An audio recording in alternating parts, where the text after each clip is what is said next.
Welcome, it's Gail here. On the left, we will create this 3D pine tree in Google Drawings. So I have a Google page open up here. Next, go up to the Google Apps, and we're going to Google Drive to create a folder for our trees. So I'm coming over to where it says there's a plus sign, it says next. The first one is folder, click on that.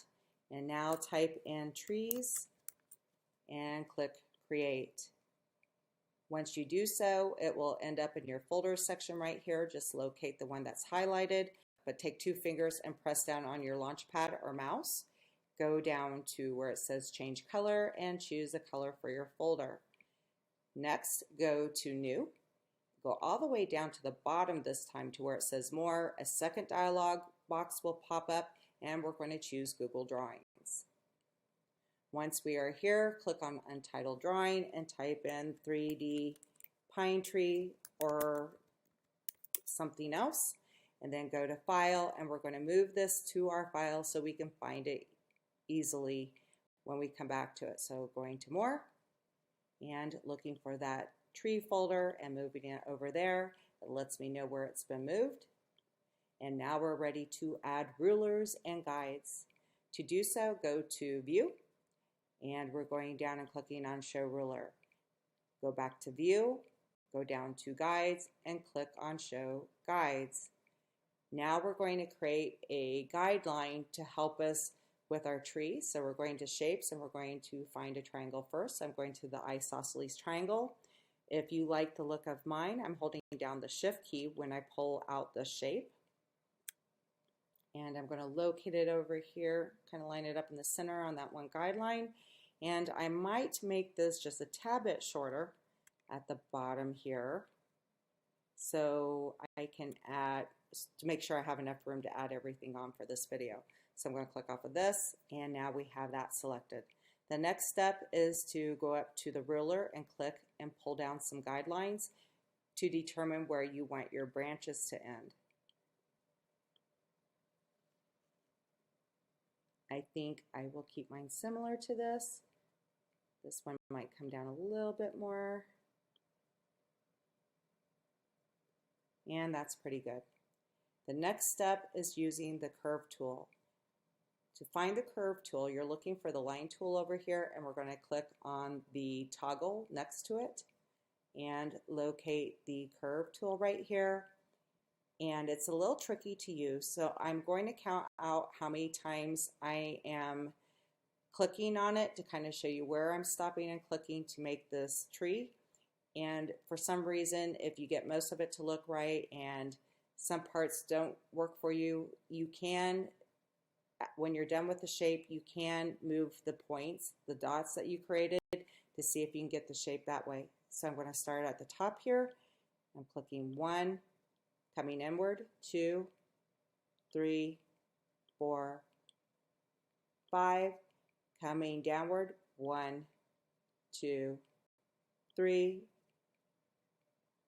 1, 2, 3, 4, 1, 2, 3, 1, 2, 3, 4, 1, 2, 3, 1, 2, 3, 4, 1, 2, 3.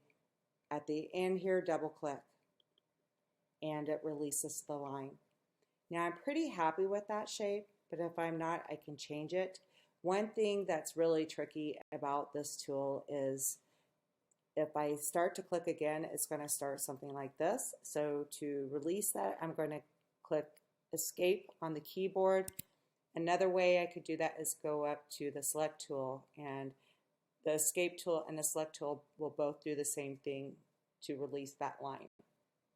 Once I have this selected, I am going to go to the Fill color, go over to Gradient at the top here, and choose this linear dark green line right here and fill in my shape like so.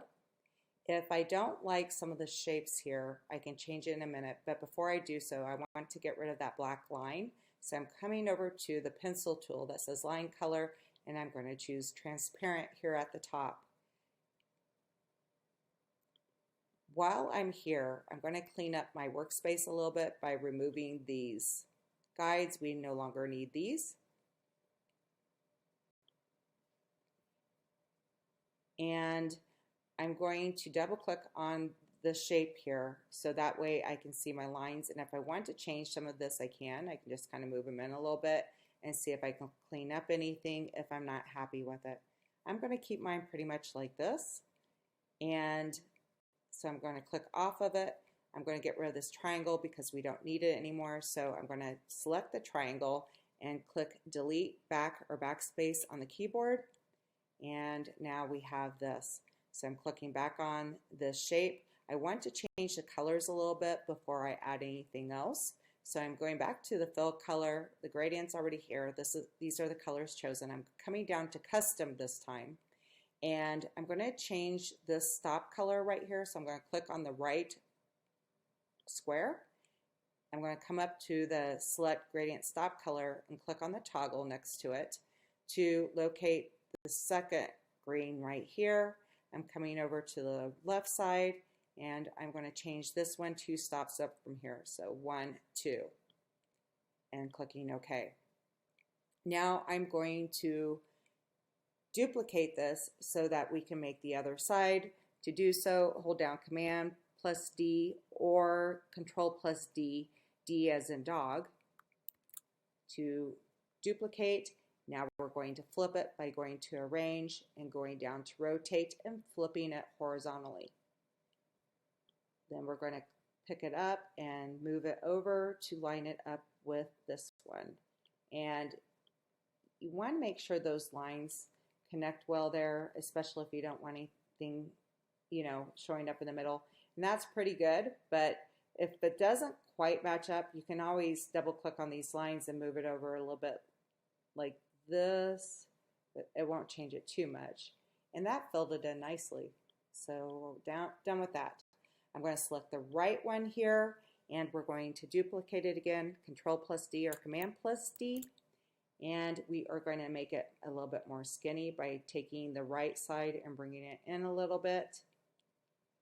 And we're also going to bring it down a little bit to make it look like it's larger and in front. So after doing that, I'm going to match it up with the top part there. I'm going to double click on it to bring those lines up, and I'm going to bring this in and start to move this around a little bit just to curve it enough to kind of give the shape that we will be looking for. So this one's going to be lighter.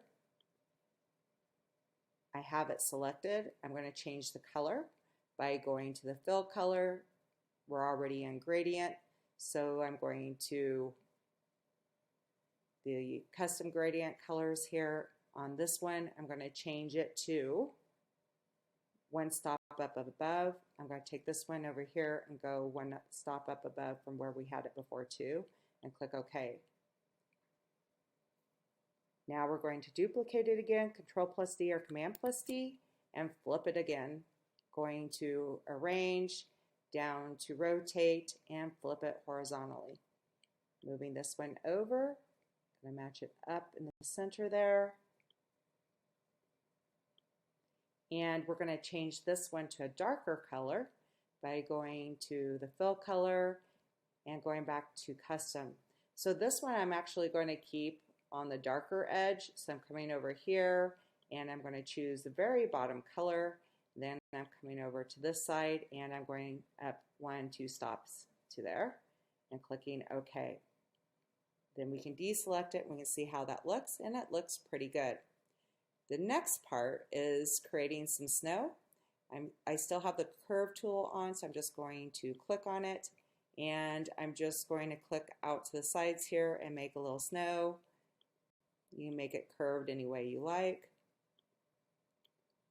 And we're going outside the canvas. Anything outside the canvas will not show if you're going to add this into another document, such as Google Documents. And I'm just going to bring it up here. I can see that it's hard for me to get down to the bottom of the canvas right now, so I'll have to move that down a little bit later. Once I have this selected, I am going to hit escape on the keyboard to release it. And if I need to, I'm going to use me for that. And we'll move this in a little bit just so it's more in our workspace. And now I'm going to select it again and move it over and down. While it's selected, I'm going to the fill color and I'll change the color to a gradient. I'll probably go with the linear color over here, and then that's a little too dark, so I'm going down to custom to change this one on the one side just a little bit lighter like that. Also, we're going to get rid of that line by going to the border color and choosing transparent. And now it's time to send it backwards. I don't have a background here, so I can send it all the way back by going to arrange and going to order and sending it to back.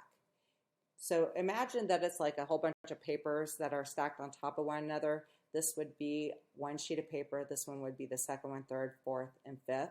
So if you come up here and you see that it says bring it forward and backwards, sometimes you have to click this several times to get it in the right section so that everything makes sense in your drawing. The next step is we can change the color of the background by pressing down with 2 fingers on the mouse or launch pad, and this dialog box comes up and we can choose background, keep the hand on the gray. So you can come over here and select a color. For this one, I think I'll go with this color like this. That's good. And then I'll move it over. It's a little bit of a different color than this one, but I like that. And the next step is to add some little snowballs on the tree. So I'll come up here and choose the shape tool. I'm going to hold down the shift key when I pull this out so it maintains a perfect circle. And then we'll bring it over to here and see if that's about the right size shape. And it's pretty good.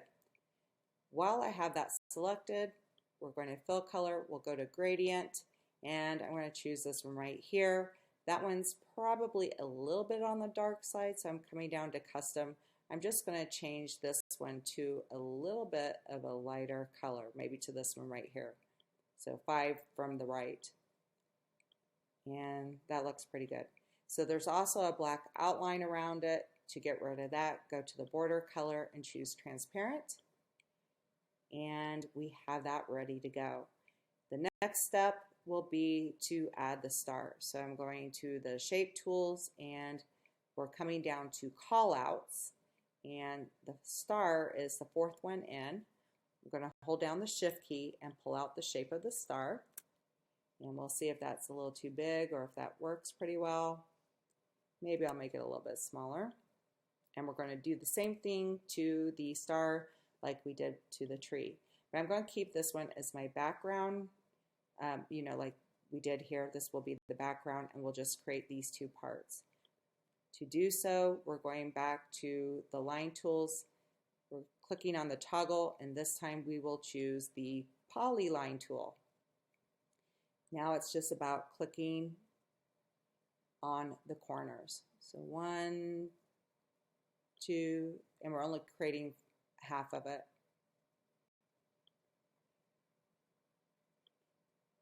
Double clicking to release, and then I'm going to hit the escape tool, and I know that these lines are a little off, so I'm going to click on this, double click on it so I can move those points and see if I can get that a little bit better than what I had.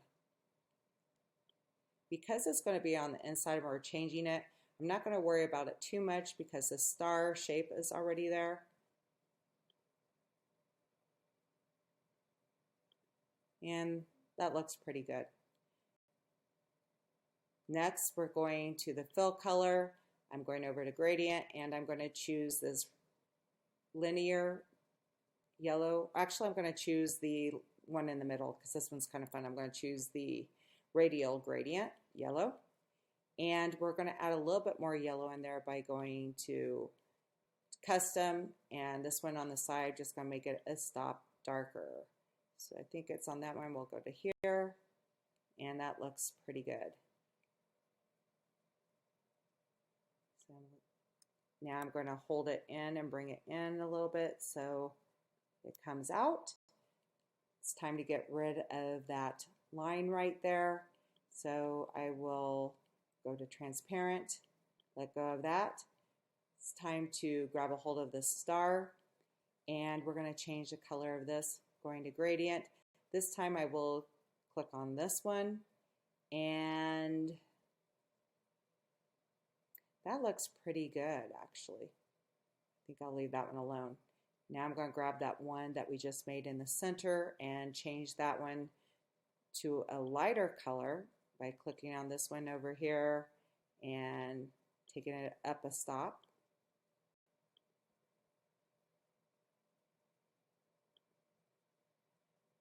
That one might need to go up.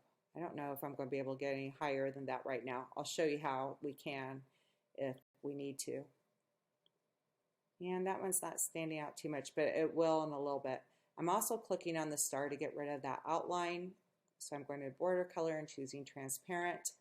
Now we're going to grab the one in the center, hit Control D or Command D to duplicate, and we're going to flip it, go to Arrange, down to Rotate, and to flip horizontally. Then we're moving it over.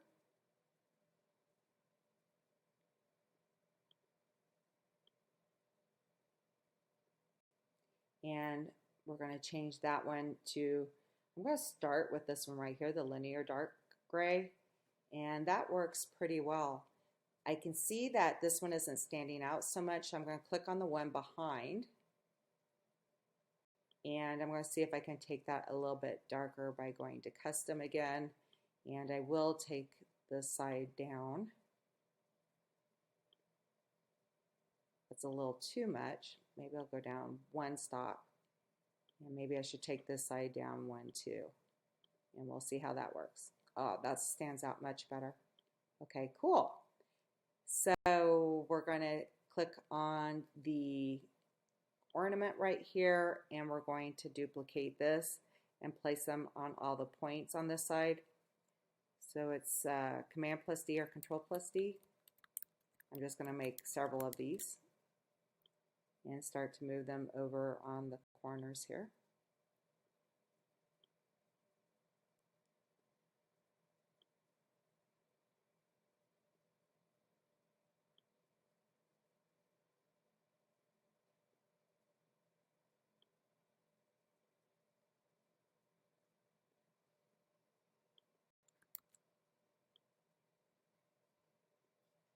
Once these are selected, we'll see how this works, but I'm going to group all these together. I'm holding down the Shift key, and then I'm clicking on all of the ornaments that were just created. And we're going to group these together by going to Arrange and going down to Group. Once they're grouped, hit Control plus D or Command plus D to duplicate. And this part gets a little tricky with all of these. Then we're going to find one of these and see if we can move it over and kind of line it up over here. And for some reason, it selected all of them. I must have grabbed a hold of one of my other ornaments too. So to undo, just click undo. And I'm going back a couple of steps here and see if these are selected together still, and they aren't. So I'm just going to grab this one and bring it over here, and now I will flip it by going to Arrange, Rotate, and flip horizontally. And this is much easier to see. So I'm just grabbing a hold of one of these and see if I can line it up one of these ornaments, and that actually lines up pretty well. I might bring it down just a tad bit. And if I want to make sure that this is symmetrical on both sides, I just come up and grab a guide and I can match it up to this one and see if I can get that to rest on the line.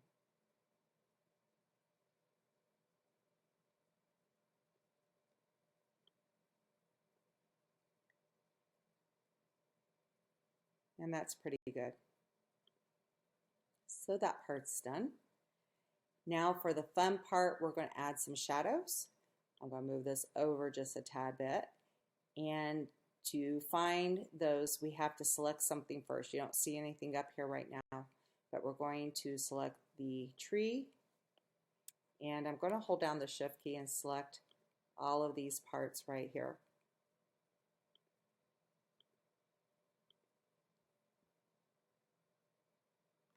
And then we're going to Format Options, and coming to Drop Shadow, just click on the toggle, make that sideways arrow go downward, and then I like to start with the distance first. Kind of see the shadow coming down below, and you can play around with this and do a lot more with it. And I'm just going to kind of show how this works. You can also play around with the angle by going back and forth. You can kind of see what this does, and depending on where you want your shadows to be, that works quite nicely too. And I think I would like just a little bit of a shadow on the inside here and a little bit down there. Now the blur radius will soften that shadow edge a little bit. I don't want to soften it too much, but I do want to soften it enough so it looks a little bit more natural. And I'm going to click off of that, and this is what we have. So the next step would be if you want to add something back here to decorate your tree. I've already created a snowflake in part 1 of the Snowflake series. So if you've done that too, I'm going to get rid of this Format Options box right here. I'm coming up to my drive. I already have a folder open from before, so I'll click here, and I'm going to the Snowflake folder and scrolling down to find the snowflake that is right here. I double clicked on it, and now I'm going to duplicate it by Control+D or Command+D. I'm going to move this one out of the way to see if I have it selected, and I do. I'm going to hold down the Shift key and grab a hold of one corner to make this quite a bit smaller before I bring it over to the other drawing. I have this. So to cut this away from this picture, hold down Control+X or Command+X, and then we're going back over to the 3D pine tree, and then I'm going to click on the background and press Command+V to paste, V as in van. There we go. So I'll bring it up here, and you can have fun with this and the shapes you want if you want to add this. Again, you could add snowballs and stuff like that in the background too. Since I've taken the time to create this, I just like to show how you can use other drawings too in new drawings as well. So I'm just duplicating by hitting Control+D or Command+D, and I'm going to move these outward.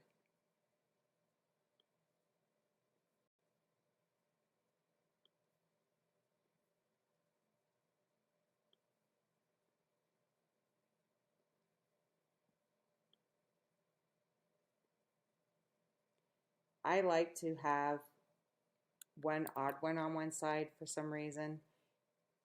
I guess it's because there's a saying about back real quick. Maybe it's because that one was selected. And for some reason, if I click on this, there it is. They're there. We just didn't see it in that picture. Anyway, I hope you enjoyed this video. Have fun creating. And until next time, have a wonderful day. Bye-bye.